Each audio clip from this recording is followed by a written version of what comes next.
বানিয়ে তাম পৃথিবীর সব দেশের দৃশ্যগুলো স্যাটেলাইটের মাধ্যম দিয়ে রান্নাঘরে বসে বসে সবাইকে দেখানোর সুযোগ করেছে। পানির তলায় কি আছে না আছে, সাগরের তলায় স্যাটেলাইটের আলো মারছে, এমন কোনো আলো লাইটে সাগরের তলার ফটো পর্যন্ত উঠে টেলিভিশনের ফটোয় দেখানো হচ্ছে। পাহাড়ের ভিতরে কি আছে না আছে, পাহাড়ের উপরে মারা হচ্ছে লাইট, এবং তীক্ষ্ণ লাইট পাথরে মারা হচ্ছে। পাথরের ভিতরে কি আছে না আছে, বড় বড় পাথরের ভিতরে তাও পর্যন্ত টেলিভিশনের পর্দায় দেখানো হচ্ছে। জঙ্গলের ভিতরে কি আছে না আছে, কটা বাঘ, কটা হরিণ, কটা ভাল্লুক, কটা হাতি, এগুলো দেখার জন্য ঘুরে ঘুরে গোনার দরকার নাই। উপরে ওরা বাইজান হেলিকপ্টার চালাচ্ছে, এরোপ্লেন চালাচ্ছে জঙ্গলের উপরে, আর লাইট মারছে জঙ্গলের উপরে, আর জঙ্গলের টোটাল খবরটা টেলিভিশনের পর্দায় উঠে আসে। খবর দিয়ে দিল ভারতের সুন্দরবনের জঙ্গলে আছে 256টা বাঘ। যে ঘুরি ঘুরি আর দেখতে হবে না, কখন বাঘে ধরবে তার ঠিক নাই। লাইট মেরে দেখলাম 256টা বাঘ রয়েছে। এই বাঘ সুন্দরবনের জঙ্গলে দৌড়াদৌড়ি চালাচ্ছে।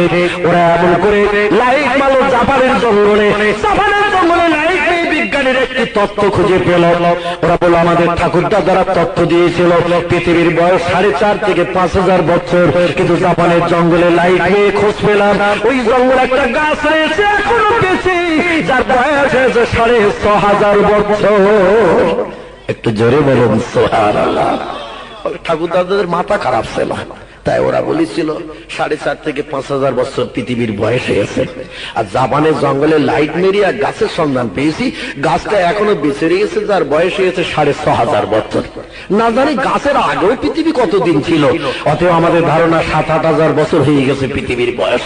ভবিষ্যতে নাতি নাতকুর যারা আসতেছে ওরা আবার এমন যন্ত্র বানাবে, বানিয়ে কোথায় মেরিয়ে বলবে তা ঠিক নাই। বলে আমাদের বাপেদেরও ব্রেন খারাপ ছিল, পৃথিবীর বয়স 12,000 বছর। যত দিন যায় তত তত্ত্ব পাল্টিয়ে যায়। আগেকার বিজ্ঞানীরা বলেছিল পৃথিবীর 3 ভাগের 2 ভাগ পানি, 1 ভাগ মাটি। আগেকার বিজ্ঞানীরা বলেছিল পৃথিবীর 3 ভাগের 2 ভাগ পানি, 1 ভাগ মাটি। এখনকার বিজ্ঞানী হচ্ছে বাপেদের যন্ত্রপাতি খারাপ ছিল, ওরা তাই সঠিক তত্ত্ব দিতে পারেনি। আমরা নতুন যন্ত্র মেশিন বানিয়ে রিসার্চ করে দেখেছি পৃথিবীর 4 ভাগের 3 ভাগ পানি আর 1 ভাগ মাটি। পৃথিবীতে যে মাটি আছে, মাটি এক জায়গায় নাই ভাই। বর্তমানে পৃথিবীতে 195টির মতো দেশ, Japan, Germany, America, Russia, Holland, Poland, Italy, Brazil, Thailand, Singapore, Burma, Rangoon, Hindustan, Pakistan, Afghanistan, Iran, Iraq, Kuwait, Jordan, Arab, পারস্য, তুরস্ক, লিবিয়া, নাইজেরিয়া, ইন্দোনেশিয়া, মালয়েশিয়া, শ্রীলঙ্কার উপদ্বীপ থেকে শুরু করে এই পৃথিবীতে 195টির মতো দেশ। এই দেশগুলো সাগরের মাঝখানে এক একটা ফুটবল, এক একটা দ্বীপ হয়ে চুপ করে দাঁড়িয়ে রয়েছে। চতুর্দিকে পানি আর পানি, মাঝখানে ছোট্ট একটা বালির দ্বীপ। আল্লাহ বলে ওরে কোন তোর ঠাকুর দাদা কোন দ্বীপটা বানিয়েছে একটু ইতিহাস আলগা কর। তোদের কোন ঠাকুর দাদা কোন দেশ বানায়নি, মগজে তোদের ঘুম পোকা উই পোকা লেগেছে। তোরা বলছিস প্রোটেকশন আর বাড়াতে হবে না, জনসংখ্যার বাড়াতে হবে না, ভবিষ্যতে খাবার আর হবে না, জায়গা জমি ঘর বাজার আর হবে না। কি ঘুম পোকা তোদের মগজে লেগেছে, কগেলাস তোরা খেয়েছিস তাও আমি বুঝি না। পৃথিবীর 4 ভাগের 3 ভাগ পানি আর 1 ভাগ মাটি। জনসংখ্যা যদি বেড়ে যায় আমার ইবাদতের জন্য, জনসংখ্যা যত বাড়ুক অসুবিধা নাই। আমি শুধু বলবো কোন হয়ে যা, সাগরের মাঝখানে আবার বড় বড় দ্বীপ তৈরি হয়ে যাবে তোদের নাতি নাতকুদের বসবাসের জন্য। একটু জোরে বলা যাবে কি সুবহানাল্লাহ।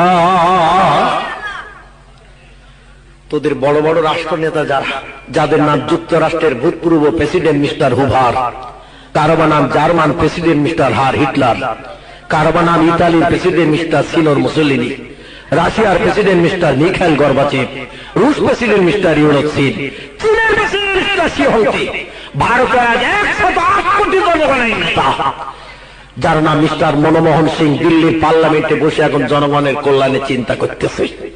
মুসলমান ভাইরা আমার, আমেরিকার president mister George W Bush, এমন করে ইংল্যান্ডের প্রেসিডেন্ট টনি ব্লেয়ার থেকে শুরু করে যারা জনগণের উপকারের চিন্তা নিয়ে দেশের মানুষের কাছে সুনাম পেয়েছে, এরা কোন দেশ বানিয়েছে এরকম তথ্য কি ইতিহাসে আছে নাকি ভাই? কোন ইতিহাসে আছে নাকি যে সাগরের মাঝখানে পাথর টাথর মাটি টাটি বালি টালি ফেলে ট্রাকে করে লরিতে করে ফেলে টেলি কিছু বানিয়েছে? এরকম তো কোন তত্ত্ব ইতিহাসে নাই। আল্লাহ বলছে যা আছে সব আমি বানিয়েছি, আমি শুধু বলি একটু কোন সঙ্গে সঙ্গে হয়ে যায়। ও বাবা জনসংখ্যা যত বাড়ে বাড়ুক ওই চিন্তা তোদের করতে হবে না। আমি আল্লাহ আমার কোরআনকে জানিয়েছি, ওয়া মা মিন দাব্বাতিন ফিল আরদি ইল্লা আলাল্লাহি রিজকুহা। ওরে শোন শোন, খাবারের চিন্তা করে তোদের জনসংখ্যা কমানোর চিন্তা করতে হবে না। ভবিষ্যতে ছেলে মেয়ে বেড়ে গেলে খাবে কি? এই বাবু একটু চুপ করে, কি হলো তোদের? তোরা তো অটোমেটিক চালাচ্ছিস দেখতেছি, একটু বন্ধ হয় না তোদের? তাবারুক যদি থাকে এই তিনটে দিয়ে দিলে মনে হয় ঝামেলা মিটে যায়। এই তিনটে এরা তাবারুকের জন্য ঝামেলা করতে আমি বুঝতে পারতেছি। এদের তিনটে দিলে সমস্যা মিটে যাবে। এ তো সে আগে থেকেই অ্যাকশন চালাচ্ছে। মাথার পাগড়িটাও মোটামুটি সাদ্দাম হোসেন মার্কা হয়ে গেছে, না ওসামা বিন লাদেন মার্কা, দুটোর একটা যে কোনো হবে। কিন্তু লাদেনের আদর্শ কিছু দেখছে না। একটু চুপ কর বাপ, কথা বলিস না। আল্লাহ বলছেন, ওমা মিন দারাবাতিন ফিল আরদি ইল্লা আলাল্লাহি রিজকুহা। ওরে বান্দা শোন, জলস্থলে ডাঙা এবং পানিতে যত সৃষ্টিজীব বসবাস করে সব আমার রেজেকের উপরে নির্ভর করে। আমার রেজেক ছাড়া এক দানা বেশি খাওয়ার ক্ষমতা কারো নাই, এক দানা কম খাওয়ার ক্ষমতাও কারো নাই। আর তোরা কেন জনগণের ভবিষ্যতের চিন্তা করে মাথা ঘামাচ্ছিস? ও চিন্তা আমি আল্লাহ আমার। জোরে বলুন সুবহানাল্লাহ। বর্তমান যুগের বিজ্ঞানীরা খোদার এই কোরআনের কথা যে বাস্তব এটা মেনে নেছে। একটু জোরে বলুন সুবহানাল্লাহ। আর জোরে বলুন সুবহানাল্লাহ। আমেরিকার দেশে একটা ইউনিভার্সিটি বানানো হয়েছে, যার নাম দেওয়া হয়েছে আরাবিক ইউনিভার্সিটি। আমেরিকা কোরআন শরীফ বিশ্বাস করার জন্য একটা বিশ্ববিদ্যালয় তৈরি করা হয়েছে। আমেরিকার বিজ্ঞানীরা কোরআন বিশ্বাস করে নতুন নতুন যন্ত্র মেশিন বানাবে বলে একটা বিশ্ববিদ্যালয় বানিয়েছে। এর নাম দেওয়া হয়েছে আরাবিক ইউনিভার্সিটি। এই বিশ্ববিদ্যালয়ে কোরআন রিসার্চ করতে যে ওদের মগজ ঘুরে গেছে। ওই যে স্যাটেলাইট ঠাকুর তারা বানিয়েছিল বিশ্ববিখ্যাত জলজাহাজ, যার নাম ছিল টাইটানিক। টাইটানিক নাম শুনেছেন তো? টাইটানিক বিশ্ববিখ্যাত জলজাহাজ। দেখবেন বিভিন্ন বইয়ের পৃষ্ঠায় রয়েছে। এই টাইটানিক জাহাজ এত বড় সড়ো করে বানানো হয়েছিল, নূহ নবীর কিস্তিও হার বেড়ে গিয়েছিল। ভাই, নূহ নবীর নৌকাটা 1200 হাত লম্বা ছিল, 400 হাত আর ছিল। কানা থেকে তলা পর্যন্ত 200 হাত গভীরতা ছিল। 1200 হাত লম্বা ছিল নূহ নবীর কিস্তি, আর 400 হাত আর ছিল। কানা থেকে তলা পর্যন্ত গভীরতা ছিল 200 হাত। ওদের টাইটানিক জাহাজটা নূহ নবীর কিস্তি নৌকাটাও হার মানিয়ে দিয়েছিল। এই টাইটানিকের ভিতরে যখন কোনো মানুষ ঢুকে যেত, মনে মনে ধারণা করত কোন গ্রামে ঘুরে ঘুরে বেড়াচ্ছি। টাইটানিক জাহাজটা আয়তনে আকারে এত বড় করে বানিয়েছিল তারা। স্পেশাল স্টাইলের লোহার পাতাম বানিয়ে টাইটানিক জাহাজ বানালো তারা। এর ভিতরে ফুটবল খেলার মাঠ তৈরি করা হলো, এর ভিতরে হসপিটাল ছিল, এর ভিতরে সুইমিং পুল ছিল, সাঁতার কাটার পুকুর ছিল। যুবতীরা বসে গল্প করবে গার্ডেনে আলাদা জায়গা, বুড়োরা গল্প করবে আলাদা জায়গা, যাদের 2-4টে বাচ্চা হয়েছে এইরকম মধ্যম বয়সী তাদের গল্পের জায়গা আলাদা। 4000 যাত্রী থাকা খাওয়ার ব্যবস্থা। আর এই যাত্রীরা মাসের পর মাস সাগরে ভাগবে। ওদের খাবার গুলো পর্যন্ত জাহাজে নিয়ে যাওয়া হবে। এইরকম বড় জাহাজ বানিয়ে তোলা হলো। 3500-এর মতো উচ্চ শিক্ষিত চাকরিজীবী যাত্রীরা এই জাহাজ নিয়ে চলতে শুরু করে দিয়ে দিল। আমার আল্লাহ অ্যাকশন করে দিয়ে দিল, বড় চায়ে ধাক্কা মেরে আটলান্টিক মহাসাগরের তলায় সলিল সমাধি করে দিয়েছিল। জোরে বলুন সুবহানাল্লাহ। বিজ্ঞানীরা স্যাটেলাইট মেরেছে, টাইটানিক জাহাজের ফটো উঠে এসেছে। ওই তো ঠাকুর দাদাদের মাল চুপ করে রয়েছে, দেখছি সাগরের তলায়। তুলতে হবে মাল, এখন ফাটাটা জোড়া লাগাবো, নতুন করে আবার চালাবো। ভাইজান 50 থেকে 60 কিলোমিটার বেগে ঘন্টায় সাগরের পক্ষ চিরে চলেছিল এই জাহাজ। এমন ইঞ্জিন ফিট করেছিল তাতে উচ্চ শিক্ষিত 3500 চাকরিজীবীরা এদেশ থেকে সে দেশে যাবে পরিকল্পনা নিয়ে উঠেছিল। রাত 12টার সময় আমার আল্লাহ বলল, রে অহংকার করেছিস, তোরা গর্ব করেছিস, তোদের অহংকার গর্বকে ধূলিসাৎ করে দেব। ইন্নাল্লাহ আলা কুল্লি শাইইন কদির। আমি আল্লাহ, আমার শক্তি হলো সকলের ঊর্ধ্বে। আমার সঙ্গে আল্লাহ কেউ দিতে পারেনি অতীতে, ভবিষ্যতেও পারবে না। তোরা তো সার্পকার হুকুম, তোদের একটু দেখিয়ে দেবো, জোরে বলুন সুবহানাল্লাহ। ওরা বলেছিল দ্বীপে যদি টাইটানিক ধাক্কা মারে দ্বীপ ধূলিসাৎ হয়ে যাবে, আমাদের জাহাজের কিছু হবে না। কিনারায় যে পাথরে যদি ধাক্কা মারে জাহাজ, এমন স্পেশালিস্ট পাথরের লোহার পাতাম দিয়ে বানিয়েছি, পাথরগুলো গুঁড়ো হয়ে ধুলো হয়ে যাবে, জাহাজের কিছু হবে না। আল্লাহ বলে একবার নিয়ে আয়, ব্যবস্থা করে দিচ্ছি, জোরে বলুন সুবহানাল্লাহ। ৩,৫০০ যাত্রী নিয়ে ভাইজান ওদের নিশ্চিন্ত মনার খবর দিয়ে দিল, কোনো চিন্তা নাই, এসো আমরা এদেশ থেকে সে দেশে যাব, বিদেশ পাড়ি দিয়ে বিদেশের অনেক কিছু দেখাবো। উচ্চ শিক্ষিত চাকরিজীবীরা সোনা দানা টাকা পয়সা নিয়ে বিবি বাচ্চা নিয়ে জাহাজের যাত্রী সেজে গেল। কয়েকদিন চলার পর আটলান্টিক মহাসাগরে ফার্স্ট পজিশনে চলে গেল রাত ১২টার সময়। আল্লাহ একটু পানিকে ডেকে বললেন, পানি আমি যখন কিছু করি বড় টড় কিছু দিয়ে করি না, গুঁড়ো গুঁড়ো দিয়ে কাজ করি, যাতে বান্দারা কোনোদিন আর ভুল না করে, জোরে বলুন সুবহানাল্লাহ। আমি দুনিয়ার খোদা নমরুদের অ্যাকশন করেছিলাম মশা দিয়ে, পৃথিবীতে অ্যাকশন করে দেখিয়ে দিয়েছিলাম, এমন করে সার্পকার হুকুম দিয়ে অ্যাকশন করে মুসলমানের ইজ্জত রক্ষা করেছিলাম। এই পৃথিবীতে বড় বড় সৃষ্টিজীব দিয়ে আমি অ্যাকশন করিনি, কারণ ওরা হয়তো ভুল করে বলবে খোদা বড় জীব দিয়েছিল তাই পারিনি, তাই গুঁড়ো গুঁড়ো দিয়ে অ্যাকশন করেছে। মুসলমান ভাইরা আমার, ক্ষুদ্র গুঁড়ো মশা ১,২৫,০০০-এর মতো সৈন্য বাবেলের মাঠে ধূলিসাৎ করে দিয়েছিল, দুটো কারণ আগে ঢুকেনি, একটা এদের জন্য এনাফ ছিল, জোরে বলুন সুবহানাল্লাহ। একটা করে সদর দরজা দিয়ে ঢুকেছে, মগজে দিয়ে ইনজেকশন শুরু করে দিয়েছে, মশার ইনজেকশন। সেই মশার নাতি নাতকুড়ে এখনো আসা পৃথিবীতে, তো বড় শুধু ট্যানিংটা ভুলে গেছে। এখন আমাদের কানের পাশে, চোখের পাশে, মাথার পাশে ঘুরিয়ে বেড়ায়, তবে সদর দরজা আলগা থাকে তো খুঁজে পায় না, খোদা ট্যানিংটা ভুলে গেছে। তাই নাক দিয়ে যদি একবার ঢুকতো ভাই মগজে, আর ইনজেকশন যদি নমরুদের সৈন্যদের মতো চালাতো, হসপিটাল পর্যন্ত যাওয়ার আর সময় দিত না, নমরুদের সৈন্যরা কেউ আর বাড়ি পর্যন্ত ফিরতে পারেনি। সকাল মগজের ঘেনুতে যখন চালিয়ে দিয়েছে, ছটফট করে তার কাজ কমপ্লিট হয়ে গেছে। ১,০০,০০০-এর উপরে মানুষ যখন চিৎপটাং হয়ে গেল, নমরুদ তখনও দাঁড়িয়ে দাঁড়িয়ে দেখছে, বলে কি সর্বনাশ চলছে, যখন আর একটাও পাবে না সব তো আমারে হামলা করবে।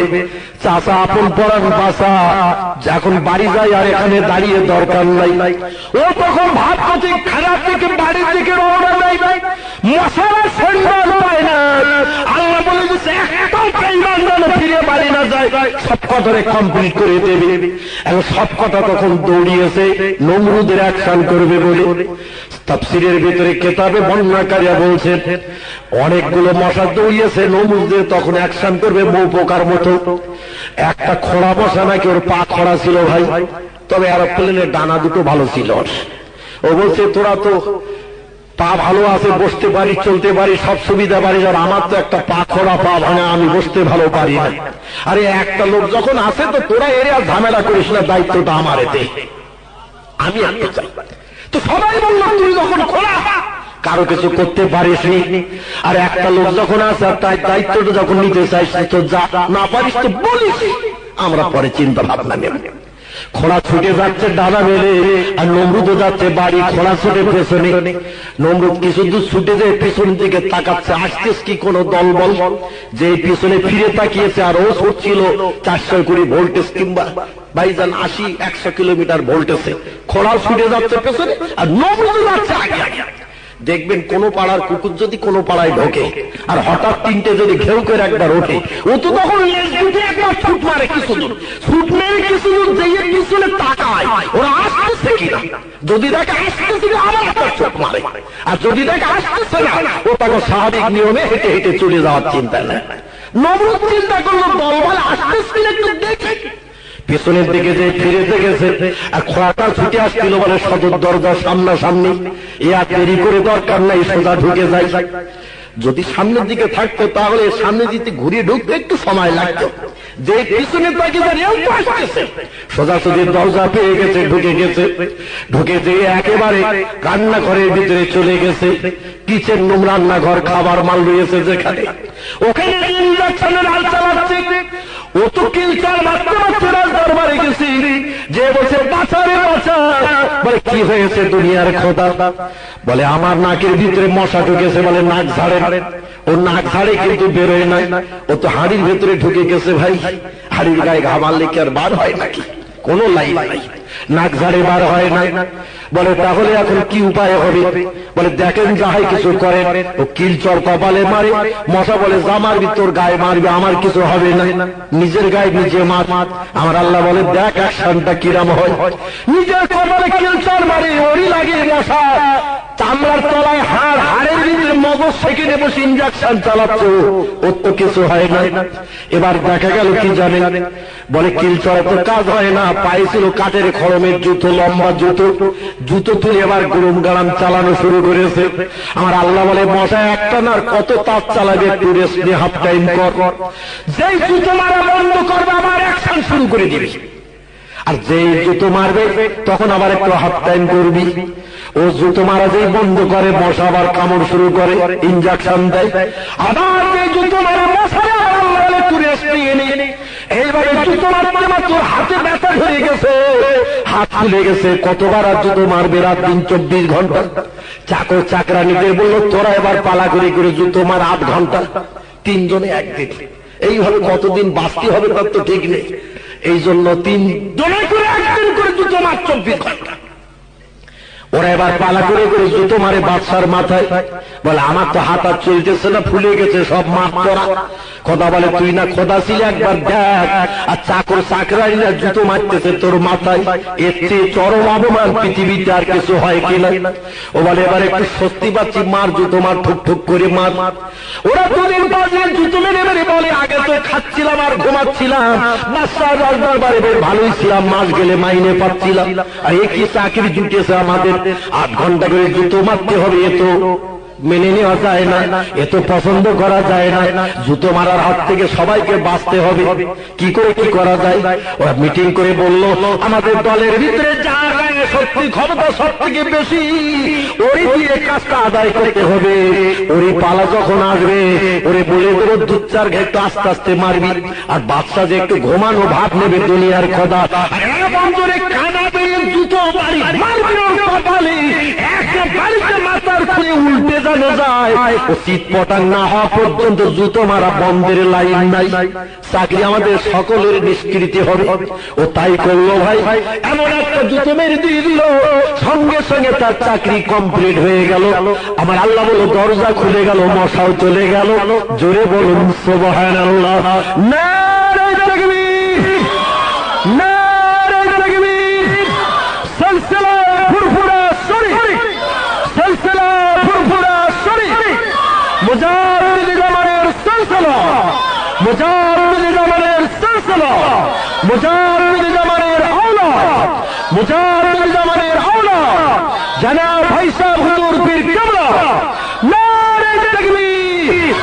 প্রাণ ভরে মহব্বতের সঙ্গে দরুদ শরীফ। আল্লাহুম্মা সাল্লি আলা হযরতে পয়গম্বর সুলাইমান আলাইহিস সালাম আমার আল্লাহকে একদিন ডেকে বলেন, আল্লাহ तमाम বিশ্বব্যাপী বাদশাহিত্ব তো আপনি আমাকে দিয়েছেন, আমি বাদশাহিত্ব করছি পৃথিবীর সব দেশের জনগণকে নিয়ে, জীবজন্তুদের সুখ দুঃখের ভাগীদার বনি, গাছের সঙ্গে কথা বলতে পারি আমি, পিঁপড়ের সঙ্গে কথা বলতে পারি আমি, চতুষ্পদ জন্তুর সঙ্গে কথা বলতে পারি আমি, হাওয়া পর্যন্ত বশ করে নিয়ে দেশেদের ঘুরতে পারি আমি, জিনেদের সঙ্গে কথা বলতে পারি আমি, আবার জিনেদের আমি পিটানিতে যদি কোন হুকুমের খেলাপ করে সব আমার কাছে বশ্যতে স্বীকার করেছে। হাওয়াকে নিয়ে যখন যে দেশে ইচ্ছা সে দেশে যাই, যে সেখানকার জনগণের সুখ দুঃখের দায়িত্ব পালন করে আবার মিশরের দেশে ফিরে আসি। কিন্তু এই মাটিতে শুধু তো জীবজন্তু বাস করে না, পানিতেও তো কিছু জীবজন্তু আছে, ওদের তো কোনোদিন আমি কোনো কিছু দিতে পারিনি। আপনি আমাকে বিশ্বব্যাপী বাদশা বানিয়েছেন, আর পানির সৃষ্টির তো কোনো কিছু দিতে পারিনি। হাসরের মাঠে পানির সৃষ্টি আমার বিরুদ্ধে আপনার কাছে যদি ফরমান জারি করে, সেদিন কোটি কোটি সৃষ্টির কাছে তো আমি লাজবাব হয়ে যাব। তা আমি যাতে অপমানিত না হই, আপনার কাছে আমার একটা দাবি, আপনি কি শুনবেন? আল্লাহ ডেকে বলছেন, মা সালাকা ইয়া আইয়ুহান নবী, আমার পয়গম্বর সুলাইমান কি তুমি বলতে চাইছো বলো। বলে আল্লাহ আপনি সাগরের সব সৃষ্টিকে জানিয়ে দিয়ে দেন, একটা দিন দুপুরবেলা নাস্তা করিয়ে ওদের খাওয়াবো। ব্যাং আছে, সাপ আছে, কুচি আছে, কচ্ছপ আছে, জলস্থি আছে, তিমি মাছ আছে, কামট আছে, শোষক আছে, ক্যাকড়া আছে, এমন করে যত যা কিছু আছে, মাছ আছে, সমস্ত সৃষ্টি সাগরে পোকামাকড় যা আছে ওদের বলে দেন আমি একটা দিন দুপুরবেলা নাস্তা করিয়ে দেব, হাসরে আমার বিরুদ্ধে যেন বলতে না পারে যে কিচ্ছু দেয়নি। একটা দিন কিছু খাওয়ালে অন্তত ওই না দেয়া আর অপমানটা আমাকে আর নিতে হবে না, ওই বইটা ওরা আর ব্যবহার করতে পারবে না। আল্লাহ বললেন সুলাইমান খুব একটা ভালো যুক্তির কথা বলেছো, সব সৃষ্টির রিজিক আমি আল্লাহ প্রতিদিন পরিবেশন করি, ওমা মিন দাব্বাতিন ফিল আরদে ইল্লা আলাল্লাহি রিজকুহা। আল্লাহ বলেন জলে এবং স্থলে, ডাঙায় এবং পানিতে যত সৃষ্টি বাস করে সব সৃষ্টির রিজিক আমি আল্লাহ প্রতিদিন পরিবেশন করে থাকি। জোরে বলুন একটু সুবহানাল্লাহ। আল্লাহ বলেন সুলাইমান সাগরে যত সৃষ্টি আছে সবাইকে তুমি খাওয়াবে। সুলাইমান বলেন না ইয়া রাব্বিহা, হাসরে আমার বিরুদ্ধে যেন কোনো মন্তব্য করতে না পারে, একদিন খাওয়াবো। আল্লাহ বলেন কবে? বলে এখান থেকে 2-4 দিন পর একটা দিন আপনি সাব্যস্ত করে দেন আমার রাজবাড়িতে, সেখানে রান্না বান্না